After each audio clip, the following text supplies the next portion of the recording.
Hello students, this one is the 11th video in the chapter of haloalkane and haloarenes. तो बच्चों previous video में आपने देखा chemical properties of haloalkanes. Haloalkanes की chemical property में बहुत स्पेसिफिक एक्सप्लेनेटरी रिएक्शन नहीं थी, ज़्यादातर नेम रिएक्शन थी जिनको आपने डिस्कस किया है, पढ़ा है। और अब हम आगे बढ़ते हैं और अब हम पढ़ने वाले हैं chemical properties of aromatic halides या हेलोएरीन्स। बच्चों इतना तो आपको क्लियर है कि जब बेंजीन रिंग आ जाती है तब कुछ स्पेसिफिक बातें होने लगती हैं, जैसे एक रिजोनेंस फिनोमिना है। ये बहुत जनरल बात है कि अगर बेंजीन रिंग होगी तो रिजोनेंस फिनोमिना तो होगा ही होगा। एक सबसे इंपॉर्टेंट चीज होती है इलेक्ट्रोफिलिक सब्स्टिट्यूशन, क्योंकि आपको इतना तो प्रीवियस वीडियोस में और 11th की स्टडी से क्लियर हो गया है कि बेंजीन रिंग या एरोमेटिक कंपाउंड का जो मैकेनिज्म होती है वो हमेशा most of the chemical reactions में इलेक्ट्रोफिलिक सब्स्टिट्यूशन रिएक्शन होती है। Let's start about the chemical properties of haloarenes. तो आपको सबसे पहले क्या चीज समझना होगा? सबसे पहले ये कि अगर मैं कोई एल्किल हैलाइड लिखता हूं बच्चों कि लेट मान लो मैंने CH3Cl लिख दिया, और कोई एरोमेटिक हैलाइड लिखता हूं लाइक मैंने क्लोरोबेंजीन लिख दिया। ये आपको दिख रहा है कि इसमें अगर मैं कार्बन को ओपन कर रहा हूं तो ये आपको कार्बन क्लोरीन बॉन्ड दिख रहा है, और इसमें भी कार्बन को ओपन करता हूं तो कार्बन और क्लोरीन बॉन्ड दिख रहा है। यानी बच्चों विजिबिलिटी के हिसाब से तो दोनों में CCl बॉन्ड है या CX बॉन्ड है, कोई भी हैलोजन लगा दो। लेकिन पहला सबसे बड़ा डिफरेंस कि this one carbon is sp3 hybridized. Aromatic compound की जब बात करते हैं तो आपको मालूम है बेंजीन के जितने भी कार्बन होते हैं 6 के 6 सब के सब sp2 हाइब्रिडाइज्ड होते हैं। तो this one is sp2 hybridised.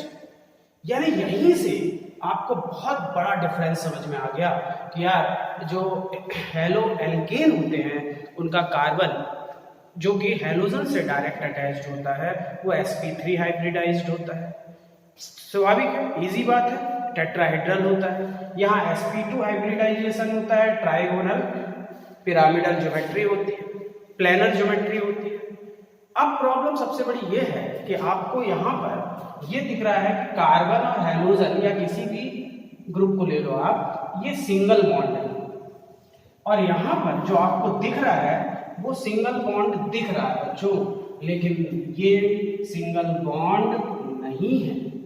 यही सबसे बड़ी दिक्कत होती है कि जब आप बेंजीन रिंग ले लेते हो तो वहां पर रिजोनेटिंग स्टेबलाइजेशन की गुंजाइश बढ़ती है, रिजोनेंस होता है, और रिजोनेंस होने के बाद आपको ये जो सिंगल बॉन्ड दिख रहा है बच्चों ये एक्चुअल में सिंगल बॉन्ड नहीं है, it is a partial double bond. यहाँ पर एक पार्शियल डबल बॉन्ड कैरेक्टर है, यानी विजिबिलिटी तो आपको सिंगल की होगी लेकिन एक्चुअल में this bond is partial double bond. Single bond जो होता है CX, उसकी बॉन्ड लेंथ क्लोरीन के लेके चले तो लगभग 177 पिकोमीटर की रेंज की होती है, लेकिन बेंजीन में ये जो रेंज आती है वो डिक्रीज हो जाती है और लगभग 169 पिकोमीटर की हो जाती है। तो जनरल कंडीशन में कार्बन और halogen single bond 177 picometer range का है, लेकिन बेंजीन में वो बॉन्ड लेंथ डिक्रीज हो जाती है और वो 169 पिकोमीटर रेंज की हो जाती है। इसका मतलब है कि वहां पर कोई ना कोई एक एक्स्ट्रा बॉन्ड डेवलप हुआ है, and this bond is known as partial bond and character is known as partial double bond character. It is explained only by the resonance phenomena. पहली बात। दूसरी बात, मैंने जब आपको सेकंड वीडियो सिखाया हेलोएल्केन एंड हेलोएरीन तो मैंने आपको ऑर्थो पैरा डायरेक्टिंग ग्रुप और मेटा डायरेक्टिंग ग्रुप को डिटेल डिस्कस किया कि why and which groups are act as ortho para directing group for benzene and which are act as meta directing group for benzene. मैंने आपको सिखाया था all the single bonded functional group like halides, alcohol, ether, amine are always act as ortho para directing group. These are known as activating group because these activate the benzene ring for the electrophilic substitution reaction. और इनमें सबसे important बात कि ortho और para position पे negative charge आ जाता है, इसलिए आने वाला इलेक्ट्रोफाइल नेगेटिव चार्ज पे अटैक करके ऑर्थो पैरा डेरिवेटिव प्रोडक्ट बनाता है। ये सब चीजें मैंने डिस्कस की है, you have to watch the previous videos. और अगर मल्टीपल बॉन्डेड ग्रुप होगा, डबल बॉन्ड, ट्रिपल बॉन्ड, तो वो बेटा डायरेक्टिंग ग्रुप होगा। और बेटा डायरेक्टिंग ग्रुप हमेशा डीएक्टिवेटिंग ग्रुप कहलाता है। वो बेंजीन रिंग की इलेक्ट्रोफिलिक सब्स्टिट्यूशन मैकेनिज्म को डीएक्टिवेट करता है, डिक्रीज करता है। तो चलिए सबसे पहले हम ये देखें कि एक हेलो बेंजीन या हेलो एरीन लाइक क्लोरोबेंजीन में रिजोनेंस कैसे होगा, ये ऑर्थो पैरा डायरेक्टिंग क्यों है, और यहाँ पार्शियल डबल बॉन्ड कैरेक्टर कहाँ है। Let's start. तो बच्चों, अगर मैं आपको बोलूं कि आपके पास क्लोरोबेंजीन एग्जाम्पल है, तो ये क्लोरोबेंजीन को आप जब रिजोनेंस करते हो तो आपको मालूम है कि every bond pair and lone pair should be arise, सब कुछ दिखना चाहिए। ये क्लोरोबेंजीन का बेसिक स्ट्रक्चर है। दूसरा, आपके पास ये ज्ञान होना चाहिए कि all the single bonded functional groups like halides, alkyl groups, alcohol, ether, amine are saturated group. These always act as electron pair donor group. ये इलेक्ट्रॉन पेयर डोनेट करते हैं और खुद पॉजिटिव चार्ज हो जाते हैं। This effect is known as plus mesomeric effect और plus resonance effect. तो पॉजिटिव मीजोमेरिक इफेक्ट या पॉजिटिव रिजोनेंस इफेक्ट इसमें होगा क्योंकि क्लोरीन सिंगल बॉन्डेड है और ये इलेक्ट्रॉन पेयर डोनर है, और इलेक्ट्रॉन पेयर डोनेट करके ये खुद पार्शियल पॉजिटिव चार्ज हो जाएगा। That is why this group act as electron pair releasing group, electron pair donor group, and effect is known as resonance. resonance एक broad term है। resonance में कौन सा बोले, plus m effect, plus mesomeric effect या plus resonance effect. कैसे होगा? ये क्लोरीन इलेक्ट्रॉन पेयर डोनर है, तो ये अपने जस्ट बगल वाले कार्बन को बोलेगा लो इलेक्ट्रॉन पेयर, वो उसको इलेक्ट्रॉन पेयर दे देगा। यहाँ इस कार्बन का ऑलरेडी 4 वैलेंसी है, उसको इलेक्ट्रॉन पेयर की जरूरत नहीं है, लेकिन वो डोनर है तो उसने दिया, तो इलेक्ट्रॉन पेयर जब आ गया इसकी वैलेंसी बढ़ गई, तो इसने क्या किया, अपने लोन पेयर को पाई में, तो ये पाई को किस में कन्वर्ट किया बच्चों, लोन पेयर में। इससे आपको एक रिजोनेटिंग स्ट्रक्चर मिलेगा। आप ध्यान से देखिएगा क्या होगा। यहाँ सिंगल बॉन्ड था तो ये डबल बॉन्ड हो गया, इसने इलेक्ट्रॉन पेयर दिया तो पॉजिटिव गया, यहाँ लोन पेयर आया तो यहाँ पे नेगेटिव चार्ज हो गया। ये कौन सी पोजीशन है बच्चों? 60 डिग्री पे हमेशा पोजीशन होती है ऑर्थो।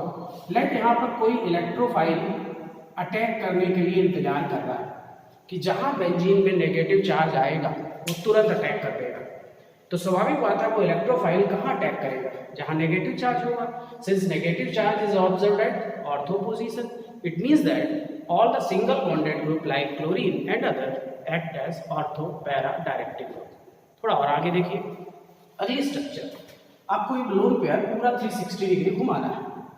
फिर वही बात, ये न्यूट्रल होना चाहता है तो अपने लोन पेयर को अपने बगल वाले कार्बन को दे देगा।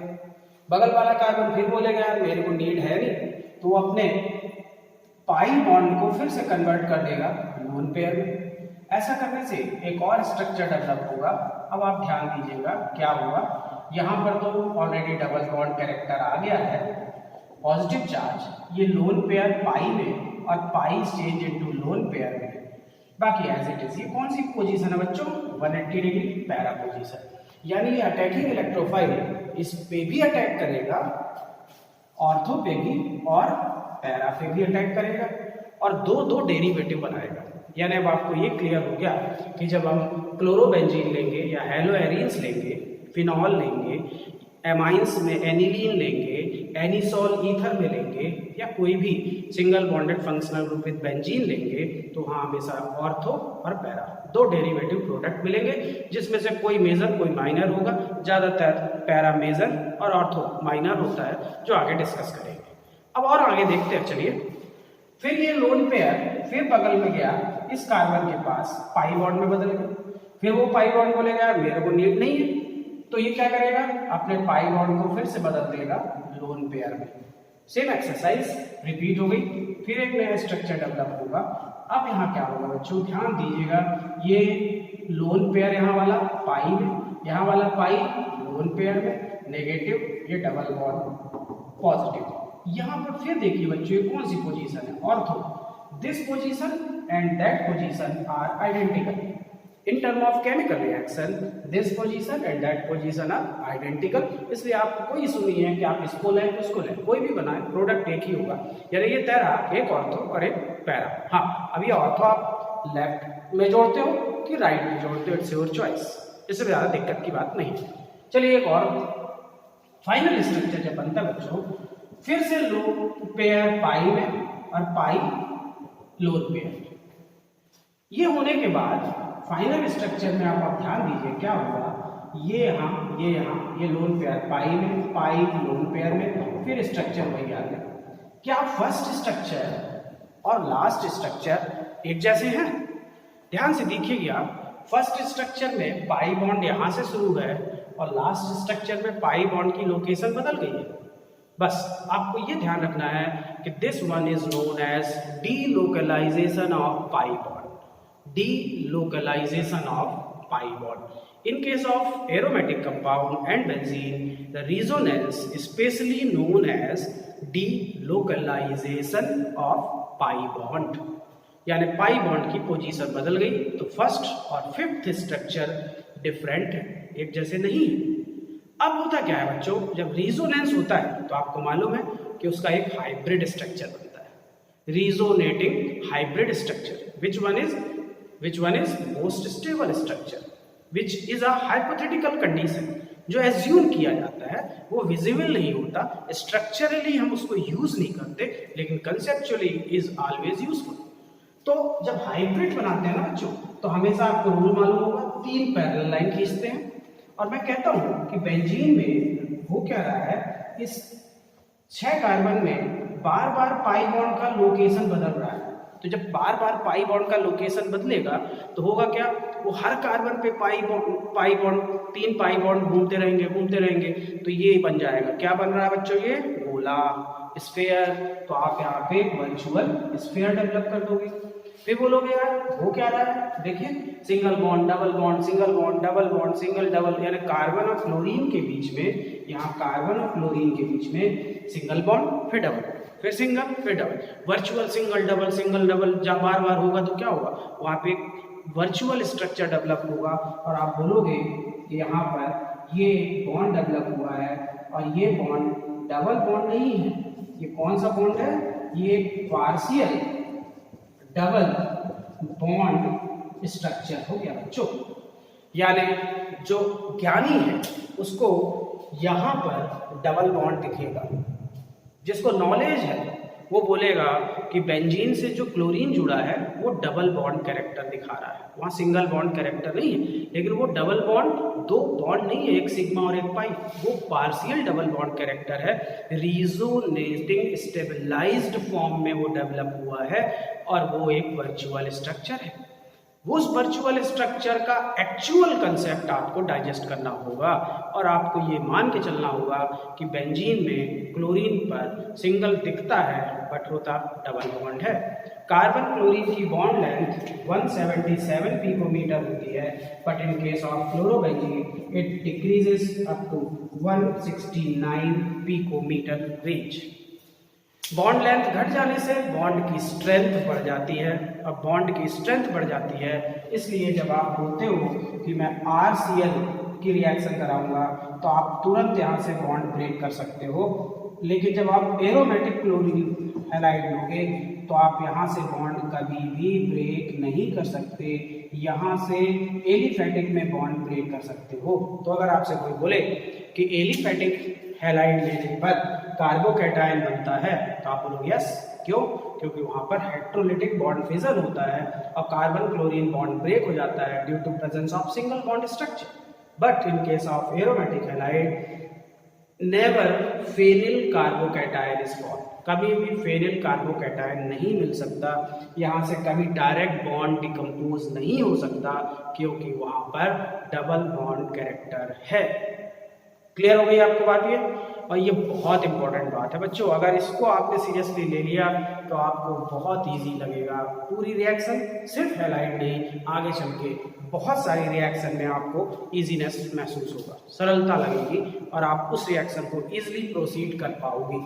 क्लियर बच्चों, तो हम मान के चलते हैं कि अब आपको ये क्लियर हो गया कि पहला कि हैलाइड हेलो एलीन में जो हेलोजन ग्रुप है वो ऑर्थो पैरा डायरेक्टिंग ग्रुप है, वो रेजोनेंस से प्रूव होगा।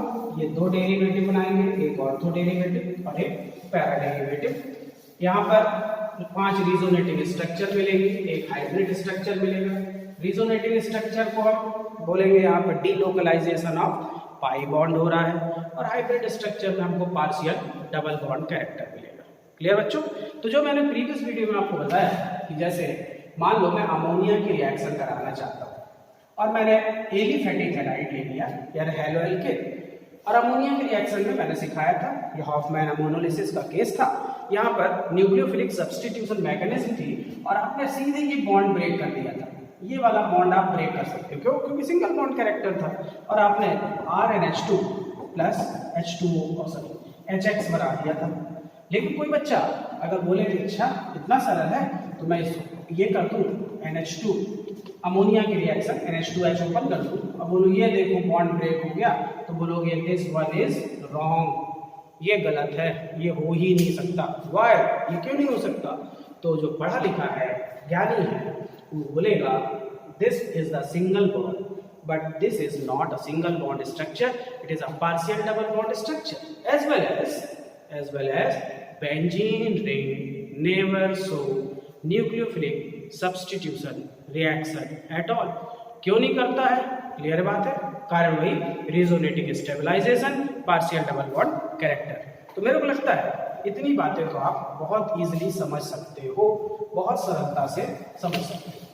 चलिए इसकी कुछ केमिकल प्रॉपर्टी को डिस्कस करते हैं और देखते हैं कि क्या स्पेशल इसमें है, क्या विशेष है जो हमको सीखना है। मैं एक पहली केमिकल प्रॉपर्टी लूँ जो बहुत ज़्यादा पूछी गई है, बहुत छोटी रिएक्शन है। This one is known as Dow process. Dow process क्या होता है? तो डो प्रोसेस का मतलब होता है बच्चों, क्लोरोबेंजीन से आप डायरेक्ट पहुंच जाते हो फिनॉल में। अब ये डायरेक्ट कैसे पहुंचते हो, क्या तरीका होता है, वो थोड़ा प्रैक्टिस में इंफॉर्मेशन बेस्ड होता है। तो Dow process chlorobenzene to phenol conversion, इसमें होता क्या है बच्चों, क्लोरोबेंजीन की रिएक्शन कराई जाती है 6 to 8% कंसंट्रेटेड NaOH से, 6 से 8% कंसंट्रेटेड NaOH से। यहाँ पर जब रिएक्शन होती है तो आपको ध्यान देना होगा कि कार्बन और क्लोरीन जो कि क्या है, डबल बॉन्ड कैरेक्टर है, तो न्यूक्लियोफिलिक सब्स्टिट्यूशन मैकेनिज्म नहीं हो पाती, रिएक्शन कुछ अलग तरीके की होती है। क्या होता है, ध्यान से दीजिए। मैंने कहा ये क्लोरोबेंजीन और इसमें मैं NaOH की रिएक्शन करा रहा हूं और वो भी कितना है, लगभग 6 to 8% NaOH। एक बच्चा बोलेगा अच्छा ये देखो NaCl निकल गया और ये बन गया क्या, फिनॉल, और निकल कौन गया, NaCl। बोले दिस वन इज रॉन्ग, ये गलत है, ये नहीं हो सकता। बोले क्यों नहीं हो सकता भाई? बोले यार यही तो सिखा रहा हूं आपसे कि डायरेक्ट बॉन्ड ब्रेक नहीं कर सकते आप। तो बोले अब क्या करें? बोले कुछ और तरीका है। बोले हाँ, इसमें एक्चुअल में मैकेनिज्म जो होती है बच्चों कुछ इस तरह की होती है। ये NaOH की रिएक्शन होती है, यहाँ पर H प्लस आयन निकलता है और NaO माइनस निकलता है। अब होता क्या है कि रिएक्शन होने पे सबसे पहले ये क्लोरोबेंजीन है, यहाँ पे बॉन्ड रीअरेंजमेंट होता है और बॉन्ड रीअरेंजमेंट होने के बाद बेंजीन के साथ ONA जुड़ जाता है। इससे क्या फायदा होता है? बोले यार ONA जुड़ गया तो O में ऑलरेडी डबल बॉन्ड कैरेक्टरिस्टिक्स होती है। ये एक्चुअल में आपको सिंगल दिख रहा है, ये अगर Na आप नहीं देखो तो ये फिनॉल का एनायन है, which one is phenoxide anion. और फिनॉक्साइड एनायन की सेल्फ इंडिविजुअल आइडेंटिटी और एग्जिस्टेंस होता है। Phenoxide anion is more stable then chlorobenzene. तो ये क्या करता है, ये मिल गया आपको क्या, फिनॉक्साइड। कौन सा फिनॉक्साइड? Sodium phenoxide. लेकिन हमको फिनॉल तक जाना है तो यहाँ पर क्या करते हैं, फिर से HCl गैस को फ्लो कराते हैं। अब यहाँ पर NaCl रिलीज हो जाता है और आपको जो चीज डायरेक्ट नहीं मिल रही थी वो इनडायरेक्ट मिल जाती है, फिनॉल। तो क्लोरोबेंजीन से फिनॉल कन्वर्जन अगर आपको करना है तो आपको रिकमेंडेड मेथड है कौन सी, डो प्रोसेस। दो प्रोसेस में बस ये प्रिकॉशन रखना है आपको कि आप कभी भी डायरेक्ट क्लोरीन सब्स्टिट्यूट नहीं कर सकते। आप फिनॉक्साइड एनायन बनाते हैं और फिनॉक्साइड एनायन बनने के बाद फिर आपको फिनॉल मिलता है। Phenoxide anion is more stable due to resonance and always show free individual existence, उसकी इंडिविजुअल एग्जिस्टेंस होती है। अब अगर आप ये कन्वर्जन सीख गए बच्चों, तो इसमें आप कुछ कॉम्पिटिटिव क्वेश्चन ऐसे आए हुए हैं कि बच्चों को कंफ्यूज कर देते हैं जिससे कि गलती हो। जैसे कि मैं अगर आपसे बोलूं कि आपको दो प्रोसेस समझ में आ गई है और मैं कुछ रिएक्शन लिखूं और मैं कहूं कि बच्चों ये लिखा हुआ है नाइट्रोक्लोरोबेंजीन और यहाँ पर NaOH दे रखा है, यहाँ पर आपको Cl NO2 2,4 डाइनाइट्रोक्लोरोबेंजीन दे रखा है और यहाँ NaOH दे रखा है। या फिर मैं आपसे कहूँ कि ये Cl है, ये NO2 और NO2 2,4,6 ट्राइनाइट्रोक्लोरोबेंजीन दे रखा है। 2,4,6 ट्राइनाइट्रोक्लोरोबेंजीन या एनी अदर ग्रुप, आपको जो इच्छा हो आप वो ग्रुप लगा लो, कोई फर्क नहीं पड़ता। अब आपसे कोई पूछे ये रिएक्शन क्या होगी, तो बस आपको कंसेप्ट क्लियर होना चाहिए। बोले दो प्रोसेस है, बस हमको ये टोपी बदल देना है। अब यहाँ पर आप कन्वर्जन कर लो, मैकेनिज्म की जरूरत नहीं, डायरेक्ट आंसर लिखोगे, बोलोगे OH NO2, this one is क्या, पैरा नाइट्रोफिनॉल, बाकी क्या निकला, ये NaCl। ये कन्वर्जन रिएक्शन, बस आपको ज्ञान था, आपने डायरेक्ट आंसर बना दिया। यहाँ पर बोले यार यहाँ पर क्या होगा, बोले यहाँ पर क्या होगा, बोले आप OH लग जाएगा, ये NO2 है और ये भी NO2 है, दिस वन इज 2,4 डाइनाइट्रोफिनॉल। यहाँ क्या होगा, बोले वही चीज होगा, NaOH का जब आप यूज करोगे तो आपको एक ऐसा कंपाउंड मिलेगा जिसका IUPAC नाम बहुत बार कॉम्पिटिशन में आया है और बहुत ज्यादा पूछा जाता है। दिस वन इज, मालूम है आपको, ये है 2,4,6 ट्राइनाइट्रो क्या, फिनॉल, और इसको हम क्या कहते हैं बच्चों, पिक्रिक एसिड। Picric acid. तो व्हेन क्लोरोबेंजीन में आप कन्वर्जन करोगे, आप अगर 2,4,6 ट्राइनाइट्रोक्लोरोबेंजीन लेके चल रहे हो तो आपको 2,4,6 ट्राइनाइट्रोफिनॉल मिलेगा। 2,4,6 trinitrophenol is very important compound, always asked in different competitive exam as well as 12th standard। तो आपको क्लियर होना चाहिए 2,4,6 trinitrophenol is known as picric acid। एक ऐसा कंपाउंड जो एसिड तो है लेकिन उसमें एसिडिक फंक्शनल ग्रुप नहीं है, नाम पिक्रिक एसिड है और IUPAC नाम 2,4,6 ट्राइनाइट्रोफिनॉल है। अब यहीं पर अगर मैं आपको थोड़ा सा ज्ञान के लिए मैं बोल दूं कि बच्चों थोड़ा सा इसमें डिजाइन बदल जाए और मान लो मैं यहाँ पे CH3 लगा दूं तो क्या नाम हो जाएगा, बोले ये तो आपने सबने सुना हुआ, ये CH3 लगा तो उसको टालुइन कहते हैं और टालुइन में 2,4,6 में क्या लगा है, नाइट्रो, तो आप बोलोगे इसका नाम 2,4,6 ट्राइनाइट्रो टालुइन हो जाएगा और 2,4,6 ट्राइनाइट्रो टालुइन हो जाएगा तो आप जानते हो this one is known as TNT। TNT is a strong explosive. Trinitrotoluene, trinitrophenol, picric acid, TNT, ये कुछ ऐसे कंपाउंड है जो आपको जनरल कंडीशन में हमेशा याद होने चाहिए। क्लियर बच्चों, क्या कहते हो आप, कंफर्म हो इसमें? तो बहुत ही सरल है, बहुत ही सरल। आपको बस ये कोशिश करना है कि आप कोई भी रिएक्शन आएगी तो आप सबसे पहले ये ध्यान दोगे कि वो कंडीशन क्या है और किस हिसाब से वो प्रोसीड कर रही है, फिर आप उसको आगे रिएक्शन को आगे बढ़ा सकते हो और उसके आधार पे तरह तरह के क्वेश्चन सॉल्व कर सकते हो। Any doubt? क्लियर? तो आप कोशिश करिए इन रिएक्शंस को हमेशा ध्यान दीजिए और जितना आप ध्यान देंगे उतना ज़्यादा आपसे क्वेश्चन बनेंगे। प्रॉब्लम ये है कि आप 2,4,6 ट्राइनाइट्रोफिनॉल और 2,4,6 ट्राइनाइट्रोटालुइन इस तरह के कंपाउंड आपको ओरली एनी टाइम याद होने चाहिए। आपको कभी ये सोचना ही नहीं है कि जब आएगा तब आएगा, एनी टाइम। अगर आप इस पर ध्यान दोगे तो आपको ये सब कुछ बहुत सरल लगेगा। क्लियर बच्चों? चलिए एक नई रिएक्शन की बात करते हैं। उस नई रिएक्शन में भी कुछ कठिन नहीं है लेकिन प्रॉब्लम एक है और वो प्रॉब्लम ही क्वेश्चन है और वो प्रॉब्लम को बहुत ज़्यादा यूज किया जाता है, डिस्कस किया जाता है। बच्चों आपने बेंजीन तो सबने सुन रखा है, बोले हाँ यार बेंजीन तो हम सब जानते हैं, हम तो एरोमेटिक कंपाउंड के बारे में इतना पढ़ते हैं। अच्छा आपने बेंजीन सुन रखा है तो क्या आपने बेंजाइन सुन रखा है? बोले ये क्या है भाई? बेंजीन नहीं, बेंजाइन, ZENE नहीं, ZYNE, बेंजाइन। बोले यार ये तो नया है, चलिए हम इसके बारे में थोड़ा सा जानते हैं। What is benzene? Benzene formation क्या है, बेंजाइन मैकेनिज्म क्या है। तो एक हेडिंग आप ध्यान रखिए, एक सिलेबस में आपके रिएक्शन है, reaction with sodamide. What is this? Sodamide. तो सोडामाइड क्या है बच्चों? जब अमोनिया मीडियम में सोडियम मेटल को रखा जाता है, sodium metal is kept in the medium of ammonia, then these react to form a compound known as sodamide. क्या? अब हम पढ़ रहे हैं बच्चों रिएक्शन विथ सोडामाइड। सोडामाइड है क्या? जब सोडियम को अमोनिया एटमॉस्फेयर में रखते हैं, मैं हमेशा अमोनिया को ऐसे लिखूंगा ऑर्गेनिक में, ये हाइड्रोजन रिप्लेस होते हैं और एक कंपाउंड बनता है NaNH2। This one is known as sodamide. NaNH2 is known as sodamide. Clear बच्चों?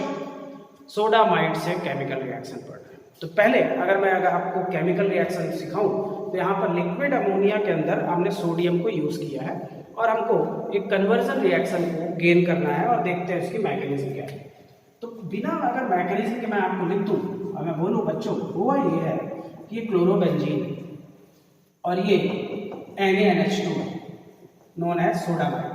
तो आप बोलोगे अच्छा ये रिएक्शन हो गई, ये NH2 और ये NaCl, this one is known as aniline.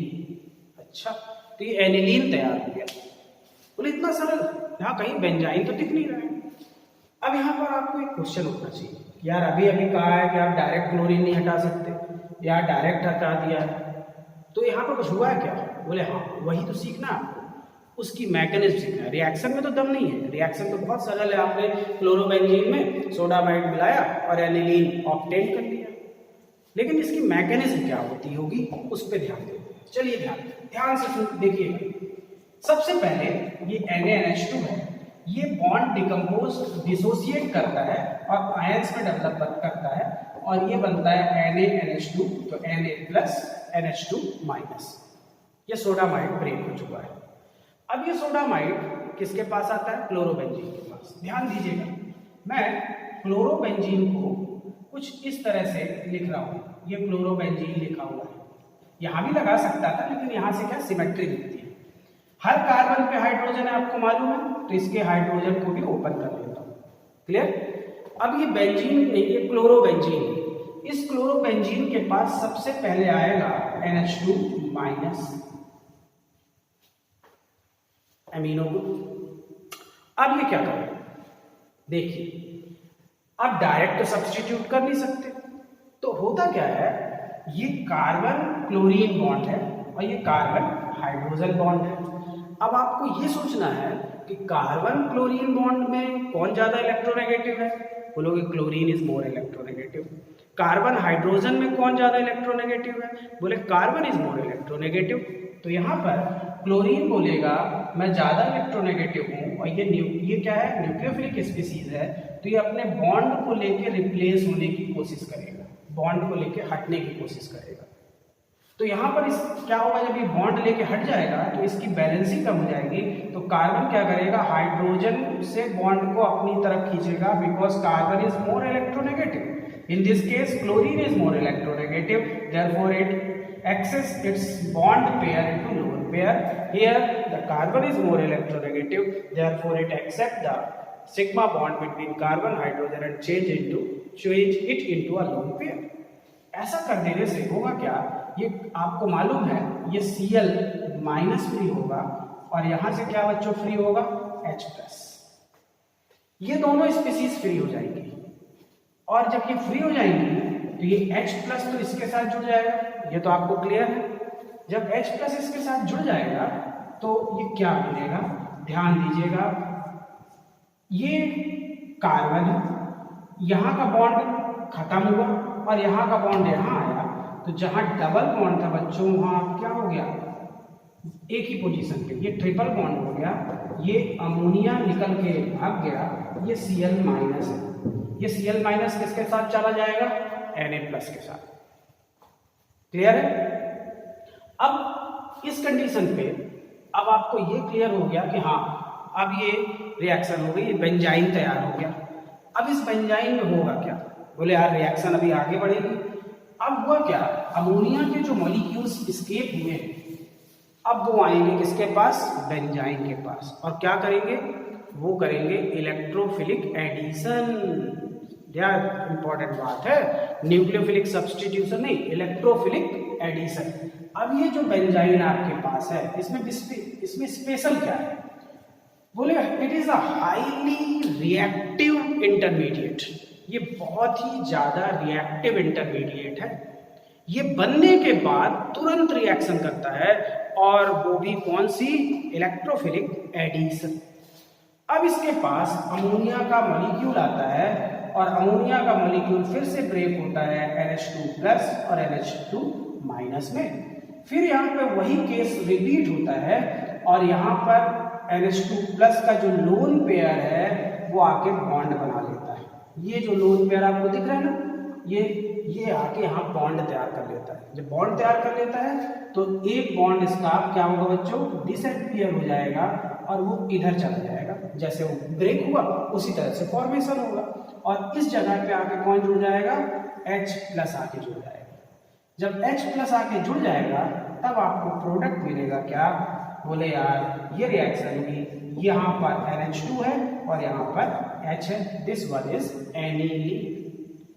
तो आपको रिएक्शन में इतना कॉम्प्लिकेशन नहीं है बच्चों, लिख के आप इनको पढ़िए, मैकेनिज्म को सीखिए। बेंजाइन मैकेनिज्म क्या है? बेंजाइन होता क्या है?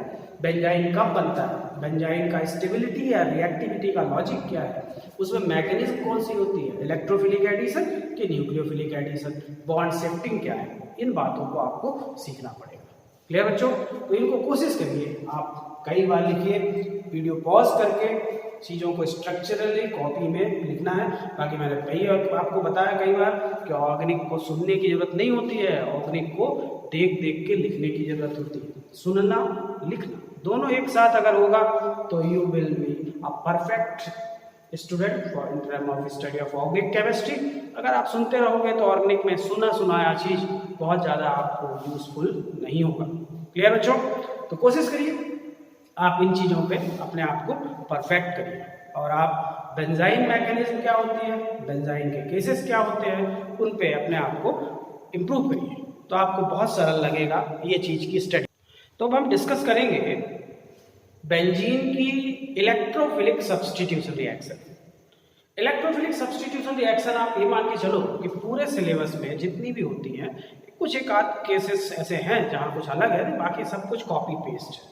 कुछ कंसेप्ट जरूर आपको क्लियर होने चाहिए।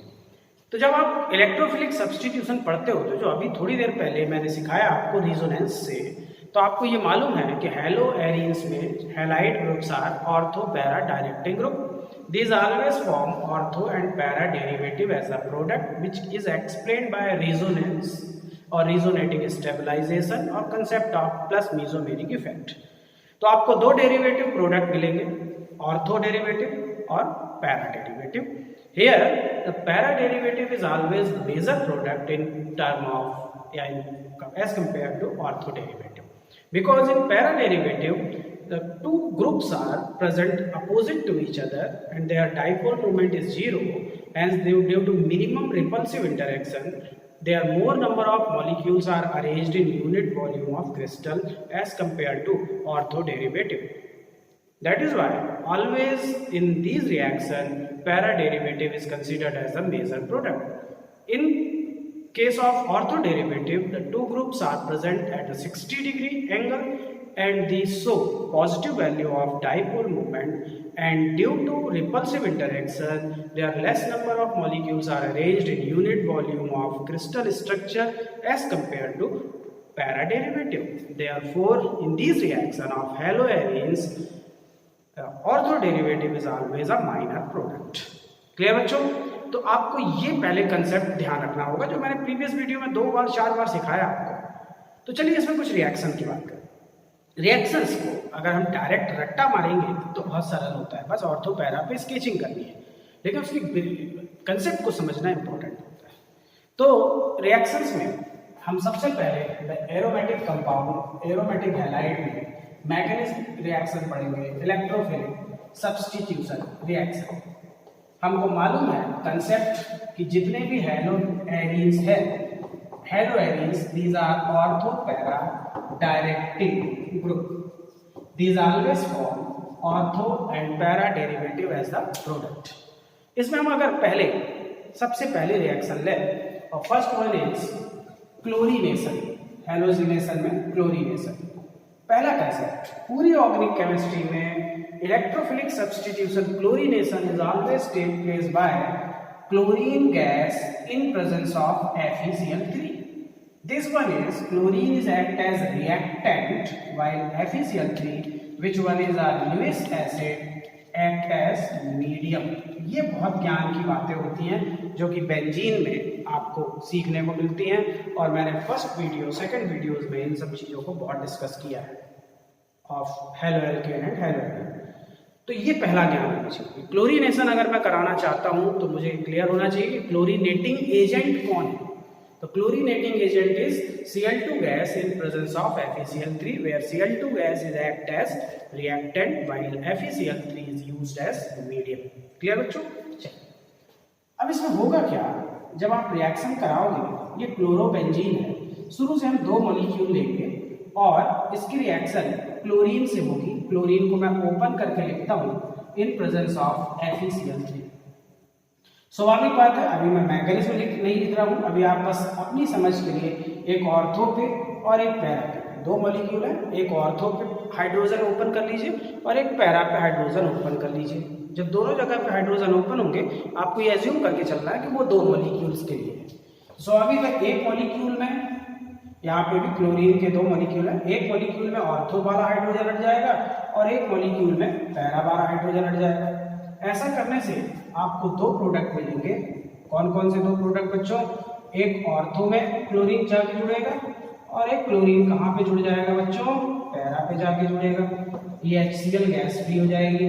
This one is 1,2 dichlorobenzene. इसको आप और क्या कह सकते हो?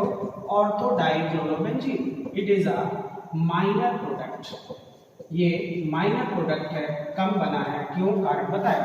दिस वन इज 1,4 डाइक्लोरोबेंजीन, या इसको हम पैरा डाइक्लोरोबेंजीन बोलेंगे। And this one is major product because due to zero value of dipole movement groups are present in opposite direction, therefore due to zero value of dipole movement it experiences very less repulsive interaction, hence its more number of molecules are arranged in unit volume. ये तो logic है। अब important बात तो ये, हाँ, ये जो आप देख रहे हैं रिएक्शन, ये लिखने के लिए ठीक है और कंसेप्ट भी ठीक है, इसमें सब कुछ अच्छा है, प्रोडक्ट बन गया, लेकिन आपको अभी इसमें ये नहीं समझ में आ रहा है भाई FeCl3 का मतलब क्या, यूज क्या है। यही सबसे इम्पोर्टेंट बात होती है। जब क्लोरीनेशन होता है तो कौन सा इंटरमीडिएट बना होगा, किस मीडियम के कारण क्लोरीनेशन हुआ होगा। This one is the invisible concept, जो यहाँ नहीं दिख रहा है, ये तो रिएक्शन प्रोसीड करनी है, वो कंसेप्ट इंपॉर्टेंट होता है जिसको मैंने सिखाया था। उस चीज पे आपको अब ध्यान देना होगा। ये रिएक्शन लिखने के बाद, जब आप ये रिएक्शन लिख चुकेंगे, अब आपको समझना ये है कि ये रिएक्शन हुई कैसे, यहाँ पर FeCl3 का क्या रोल है। तो बच्चों चलिए मैं इसकी मैकेनिज्म आपको सिखाता हूँ, और मैं कोई एक प्रोडक्ट बनाऊंगा, या तो ऑर्थो या तो पैरा, तो आपको क्लियर हो जाएगा मैकेनिज्म क्या है। ध्यान दीजिए, ये क्लोरोबेंजीन है और इससे क्लोरीन रिएक्शन करने आ रहा है इन प्रेजेंस ऑफ FeCl3। मैं ऑर्थो डेरिवेटिव बना रहा हूँ एक बार में, ऑर्थो या फिर पैरा। सबसे इंपॉर्टेंट चीज कौन है इस पूरी रिएक्शन में? बोले सबसे इंपॉर्टेंट FeCl3 है, क्योंकि रिएक्शन की मैकेनिज्म जो लिखते हैं ना, तो हमेशा अपोजिट डायरेक्शन पे लिखते हैं। डायरेक्टर बैठा हुआ है एरो के ऊपर, वो डायरेक्शन देगा। FeCl3 बोलेगा क्या? बोलेगा आई एम लुईस एसिड, और बोलेगा I want an electron pair. ये ऑर्डर मारेगा, बोलेगा I am Lewis acid and I want an electron pair. उसको इलेक्ट्रॉन पेयर चाहिए। ये ऑर्डर किससे मारेगा? इससे, क्लोरीन गैस से। क्लोरीन बोलेगा यार अच्छा, इसको तो इलेक्ट्रॉन पेयर चाहिए है, तो इसका क्या हो जाएगा बच्चों? हेट्रोलिसिस। और एक बॉन्ड पूरा दूसरे क्लोरीन की तरफ शिफ्ट हो जाएगा। ऐसा करने से आपको एक Cl+ मिलेगा और एक Cl- मिलेगा। ये Cl+ ही क्लोरीनेशन कराता है and this one is known as chloronium electrophile. तो कोई भी ऑर्गेनिक केमिस्ट्री में जब आप एरोमेटिक क्लोरीनेशन कराते हो तो वो हमेशा क्लोरोनियम इलेक्ट्रोफाइल से होता है। Chloronium electrophile is obtained due to action of Lewis acid FeCl3। FeCl3 electron pair को अपनी तरफ खींचता है जिससे उसका हाइड्रोलिसिस होता है और Cl+ और Cl- बनता है। Cl+ is the chloronium electrophile. अब ये FeCl3 Cl- को एक्सेप्ट करता है और अपने ऑक्टेट को पूरा करके फ्री हो जाता है, टेंशन फ्री। अब वो Cl+ जो खाली पड़ा है वो अटैक करता है किसके ऊपर? बेंजीन के ऊपर। आता है बेंजीन के पास, बोलता है भाई हम हैं Cl+ क्लोरोनियम इलेक्ट्रोफाइल। तो बेंजीन के कार्बन अब सोच विचार करता है, बोलता है यार Cl+ आएगा तो Cl+ तो अच्छा इलेक्ट्रोफाइल है और कार्बन और क्लोरीन का बॉन्ड भी तगड़ा होगा, स्ट्रॉन्ग न्यूक्लियोफाइल है। तो वो क्या करेगा? H+ को सब्स्टिट्यूट कर देगा। बोले H+ तो बेकार है, इसका बॉन्ड कमजोर है, तो ये H+ को सब्स्टिट्यूट कर देगा और यहाँ से H+ निकल जाएगा। वैसे तो इसमें और भी स्टेप होते हैं और वो स्टेप जो फॉलो करते हैं अपन, तो ये SE2 मैकेनिज्म है, बाईमॉलिक्यूलर इलेक्ट्रोफिलिक सब्स्टिट्यूशन मैकेनिज्म। और यहाँ पर दोनों ग्रुप एक साथ जुड़ेंगे और क्या होगा कि Cl+ इसके ऊपर अटैक कर देगा और अटैक करेगा तब यहाँ पर एक घटना होगी, वो ये Cl। अब जब Cl+ अटैक करेगा बच्चों तो वो क्या करेगा कि बेंजीन अपने इस बॉन्ड को बदल देगा किसमें? लोन पेयर में, जिससे कि Cl+ उससे जुड़ सके। तो ये Cl भी यहाँ जुड़ जाएगा। This one is the transition state. जैसे कि हमने आपको SN1 और SN2 पढ़ाया था, तो SN2 में ट्रांजिशन स्टेट था, E2 में ट्रांजिशन स्टेट था, वैसे SE2 बाईमॉलिक्यूलर इलेक्ट्रोफिलिक सब्स्टिट्यूशन में भी ट्रांजिशन स्टेट है। अब बेंजीन सिलेक्शन करेगा इन दोनों में कौन यूजफुल है, कौन तगड़ा है। बोले क्लोरीन तगड़ा है तो हाइड्रोजन के बॉन्ड को खींच लेगा और हाइड्रोजन को बोलेगा यू कैन गो, उसको सब्स्टिट्यूट कर देगा और इस प्रकार से इस क्लोरोबेंजीन के साथ हमको जुड़ा हुआ मिलेगा क्लोरीन और ये H+ फ्री हो जाएगा and this one is ortho dichlorobenzene. अब वो जो H+ फ्री होगा वो फिर से आएगा FeCl4- के पास और बोलेगा हमारा Cl- लौटा दो। तो वो FeCl4 उसका Cl लौटा देगा और अपनी रियल स्टेट में FeCl3 फिर से आ जाएगा और फिर फर्दर अगले मॉलिक्यूल के साथ वही एक्शन शो करेगा और वही रिएक्टिविटी शो करने की कोशिश करेगा। ये आपको समझना है बच्चों, ये है मैकेनिज्म कि ये जो हम मैकेनिज्म पढ़ते हैं, chlorination, nitration, sulphonation, Friedel Craft, these are the example of electrophilic substitution. और इलेक्ट्रोफिलिक सब्स्टिट्यूशन में भी कौन सा? SE2 bimolecular electrophilic substitution, where the transition state is obtained as the intermediate state in which both the electrophile weak and strong are attached with the same carbon atom। ये concept आपको सीखना होगा, ये लिखते बनना चाहिए, यही पढ़ाई है। बाकी डायरेक्ट आंसर आप डायरेक्ट आंसर लिख लेते हो, रट्टा मार लेते हो तो नॉलेज तो नहीं मिलेगा। छोटे मोटे रिएक्शंस आप कर लोगे लेकिन आप उसमें परफेक्ट नहीं होगे, आपको यही नहीं मालूम होगा कि आप प्रोडक्ट बना कैसे। आपने तो उसकी स्कैनिंग की हुई है, स्कैनिंग कर लेने से उसकी डेप्थ में थोड़ी आप जाओगे, आप सुपरफिशियल नॉलेज ही रख पाओगे। ओके, तो ये है क्लोरीनेशन ऑफ क्लोरोबेंजीन, जिसमें आपको ortho and para dichlorobenzene product मिला। बाईमॉलिक्यूलर इलेक्ट्रोफिलिक सब्स्टिट्यूशन मैकेनिज्म हुई, ट्रांजिशन स्टेट मिला। Chlorination always take place by chlorinating agent where chlorine gas is act as reactant while the FeCl3 act as medium, and here FeCl3 is a Lewis acid and it always require an electron pair from the chlorine gas to form the chloronium electrophile, because the chlorination reaction take place by chloronium electrophile. Clear बच्चों? चलिए इसी को हम थोड़ा सा change करें और अब हम बोले आपसे कि बच्चों हम क्लोरीनेशन की जगह चलिए नाइट्रेशन की बात करें।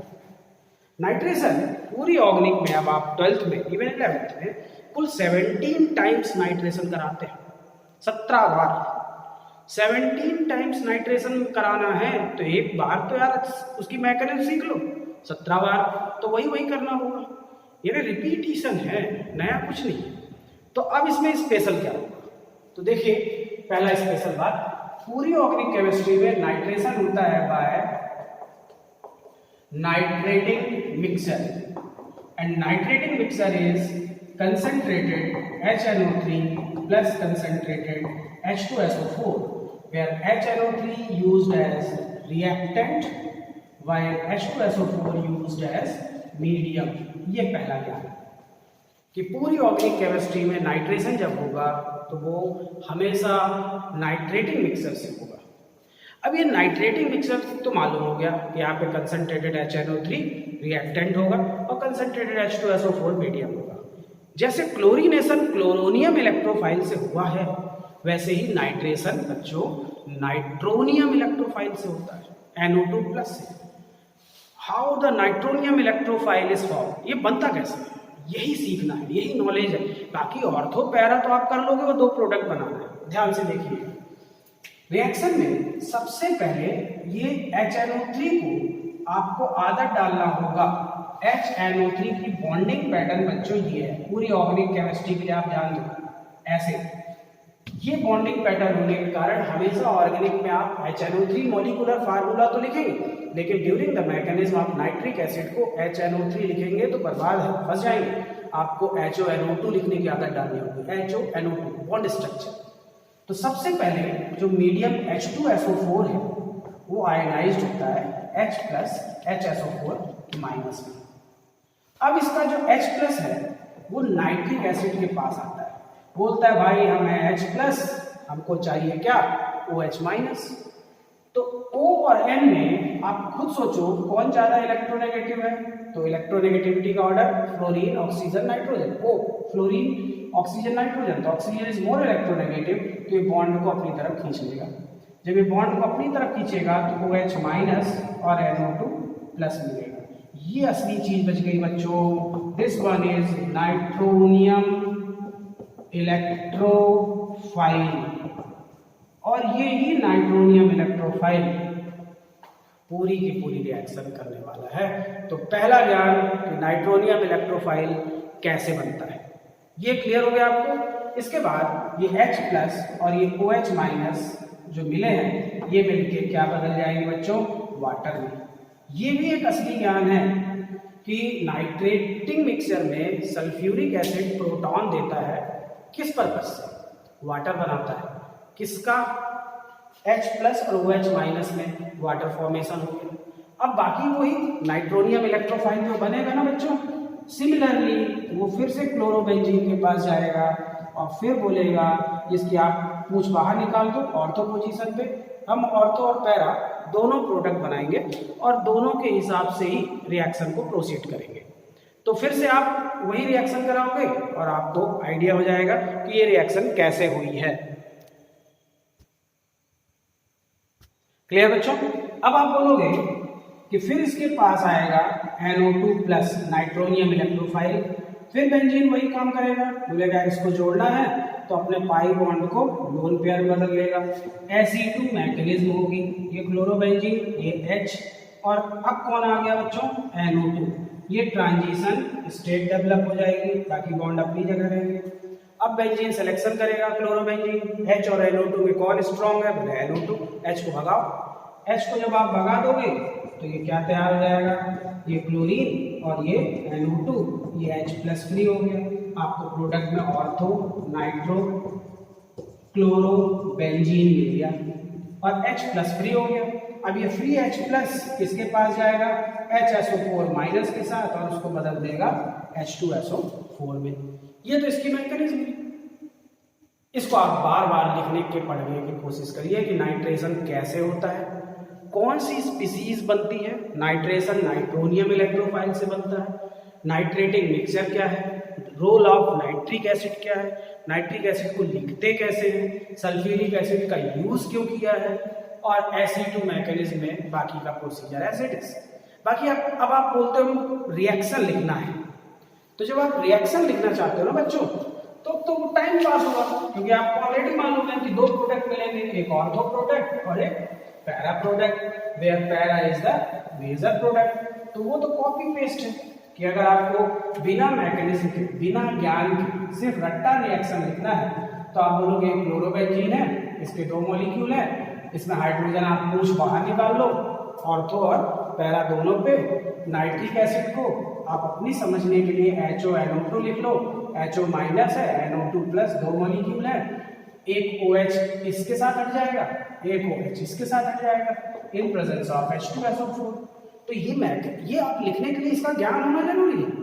फिर आप बोल दोगे 2 प्रोडक्ट मिलेंगे, first one is ortho nitrochlorobenzene and second one is para nitrochlorobenzene, where the para-nitrochlorobenzene is the major product। तो ये तो बहुत सरल है बच्चों, रिएक्शन लिखना बहुत सरल है, उसको तो आप इजीली फॉर्म लिख सकते हो, उसमें कोई आपको बड़ी मेहनत की जरूरत भी नहीं है। इम्पोर्टेंट ये है कि किसी रिएक्शन की मैकेनिज्म क्या है, क्या उसके पीछे कंसेप्ट, उसकी जड़ कहाँ है, वो आपको सीखना है। और वो सीख गए तो पूरी केमिस्ट्री में आप मान के चलो 12th के बच्चों की बात करूं तो 70% कॉपी पेस्ट होता है, लेकिन कॉपी पेस्ट समझदारी के साथ होगा तो सरल होगा। बाकी तो जो पढ़ता नहीं है, जिसको नॉलेज नहीं है, मैकेनिज्म का ज्ञान नहीं है, वो कॉपी पेस्ट करके भी नहीं कर पाएगा, रिएक्शन प्रोसीड करना बहुत कठिन काम होगा। क्लियर बच्चों? तो ये इसका नाइट्रेशन रिएक्शन है। इसी में आगे सल्फोनेशन होता है, फ्रीडल क्राफ्ट होता है, ये रिएक्शन आगे बढ़ती है और बहुत ज़्यादा इजी वे में आप प्रोसीड कराते हो। और बस आपको सबसे इम्पोर्टेंट बात ध्यान रखना है कि Sc2 मैकेनिज्म है, बाईमॉलिक्यूलर इलेक्ट्रोफिलिक सब्स्टिट्यूशन मैकेनिज्म है, transition state is the intermediate. इसी में अगर आप सल्फोनेशन कराते हो तो sulphonation always take place by concentrated H2SO4 और concentrated H2SO4 is the sulphonating agent. Sulphonating agent जब होता है तो आपको 2 प्रोडक्ट मिलते हैं। तो यहीं पर आप सल्फोनेशन कराना चाहते हो बच्चों, तो सल्फोनेशन सल्फ्यूरिक एसिड से होता है। सल्फ्यूरिक एसिड की फिर आप ध्यान रखिए, जब ये मीडियम होता है तब तो H प्लस HSO4 माइनस, लेकिन जब ये बॉन्ड सल्फ्यूरिक एसिड रिएक्टेंट होता है ना बच्चों, तो इसकी आपको बॉन्डिंग पैटर्न क्लियर होना चाहिए। This one is sulphuric acid. और सल्फ्यूरिक एसिड में जब बॉन्ड ब्रेक होता है तो आपको 2 स्पीसीज मिलती है, OH माइनस और SO3H plus. SO3H plus is known as sulphonium electrophile. तो जब सल्फोनेशन होता है तो भी आपको ये ज्ञान होना चाहिए कि सल्फ्यूरिक एसिड को लिखते कैसे हैं। H2SO4 तो दुनिया लिखती है, बुद्धिमान आदमी के दिमाग में सल्फ्यूरिक एसिड का बॉन्ड पैटर्न होता है। और जब सल्फ्यूरिक एसिड रिएक्टेंट होता है, इवन इनऑर्गेनिक में भी इसका यूज होगा, तो आप OH माइनस SO3H तोड़ोगे। यहाँ पर आप अपने समझने के लिए OH माइनस SO3H लिख दो, फिर वही वाटर निकलेगा, 2 प्रोडक्ट मिलेंगे, यहाँ पे आप SO3H लगा दो, SO3H लगा दो। This one is ortho chloro benzene sulphonic acid and this one is para chloro benzene sulphonic acid. तो ये सल्फोनेशन था। बस सल्फोनेशन में स्पेशल क्या है, वो ये कि सल्फोनेशन सल्फ्यूरिक एसिड से होता है और सल्फ्यूरिक एसिड को लिखा कैसे जाता है। अगर आपने ये सीख लिया तो मान के चलो आपको सब बनता है। आप इंटेलिजेंस के साथ उसको अप्लाई कर सकते हो, किस चीज को कैसे लिखा जाता है और कैसे उसको एक्सप्रेस किया जाता है। How to write is the knowledge behind organic chemistry, how to express, how to write, यही 2 ज्ञान होना ऑर्गेनिक का ज्ञान कहलाता है बच्चों। इसलिए आप खूब राइटिंग करिए, आप सीखिए कि चीज़ों को लिखना कैसे है। क्यों? क्योंकि आपको मॉलिक्यूलर फार्मूले याद है और ऑर्गेनिक रिएक्शन मैकेनिज्म जो होती है वो स्ट्रक्चरल फार्मूले पे बेस्ड होती है, मॉलिक्यूलर फार्मूले से कोई लेना देना नहीं होता ज़्यादा। क्लियर? ओके, तो आज के लिए इतना ही। नेक्स्ट वीडियो में इसकी कुछ और केमिकल प्रॉपर्टीज और ऑप्टिकल फिनोमेना के बारे में हम डिस्कस करेंगे। तब तक के लिए thank you, thanks a lot, thank you.